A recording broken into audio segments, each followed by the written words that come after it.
Hi everyone, welcome back to another video from Gamers Tech. In this video, we are going to be learning how to turn off flash on Candy Crush Saga. To turn off the flash or disable the flash effect in Candy Crush Saga, launch open the Candy Crush Saga application and make sure that you are inside this homepage. Now click on this gear button at the bottom left corner and tap on it.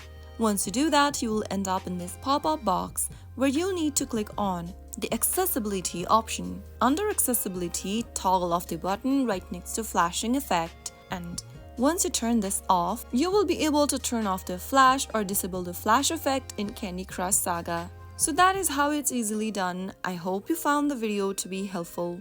If you did, make sure to go ahead and give us a thumbs up. Don't forget to subscribe to the channel by hitting that subscribe button. Press on the bell icon so that you'll never miss out another upcoming upload from us. I will be back again in the next episode. Thanks for watching.